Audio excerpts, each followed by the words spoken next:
remember when I was campaigning, and again, we did much better in the second election than we did in the first, by many millions of votes, much, much better. But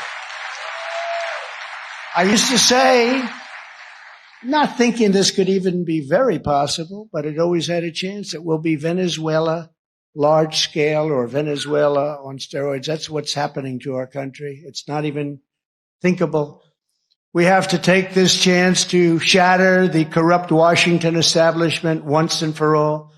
We have to run aggressive, unrelenting, and boldly populist campaigns. Populist. We want to be populist. We want to love our country. That's what we want. And we have to throw off the shackles of globalism and reassert two very important words. You know what the words are? America first. It's a very simple thing. We have to put our country first. He's right. Yeah, and we know that the media has already attacked him for using the term globalism. They always make that into a racial term, an anti-Semitic term. Nationalism, too. They are always taking these very basic concepts and turning them into the boogie monster, when in reality it's just, never in a million years would the Founding Fathers have thought that we would be having a debate over whether or not we can put our country first. Right, and what's so wrong with populism? The liberal media talks about populism, and they kind of try to make it now. I guess if it's Elizabeth Warren and it's economic populism, then it's okay. But if it's populism overall, that feeds into nationalism. I kind of think they breed the two together or something along the lines. But I mean, for sure. And they'll bring up Andrew Jackson. They love to bring up Andrew Jackson and Trump. But what about William Jennings Bryan? I'm already, he didn't win the presidency. McKinley won. We talked about him a lot.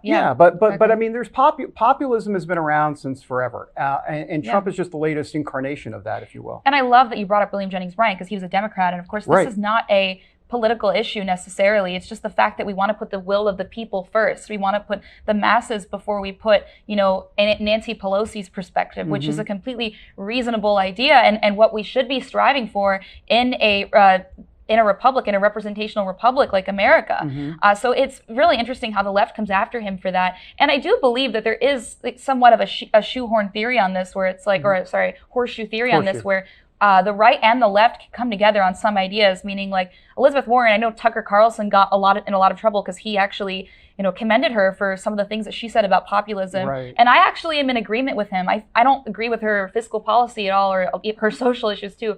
Obviously, she has a lot of deranged ideas on that front. But the idea that we would be putting the people first, whatever that may look like in your opinion, the idea that we should be putting the middle class first, right. That is not a political issue. It never has been. The idea that we should be putting America first over these other countries, that's right. Not political at all. It's the people you should be really scared of are the Nancy Pelosi's, the Adam Kinzingers, the Liz Cheneys, the people who are trying to control our lives on either party.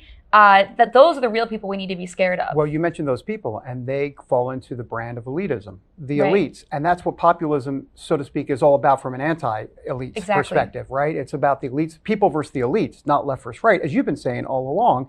And that's what people don't get about Trump. They think, oh, he's crazy conservative, or he's no, he couldn't give a crap about left or right. He cares as it relates to a vertical, more people versus elitism. So anyhow. Which is why, before we move on, I just want to say, which is why the media on the left hate Steve Bannon so much, because he represents the people's voice. And that is why they're coming after him, why he was found guilty by contempt of Congress, I think, on 2 accounts. And that is exactly why. They're not after Steve Bannon. They're not after Donald Trump. They're after the people. And we've been saying that for years. But every single step they take against our side, so to speak, the more that becomes evident, because our side, if you want to call it that way, is really just the people's side. It's really just the people's perspective. 100%. And that's why I think Fox News is running into a problem, because they're starting to side with the elites rather than the people. But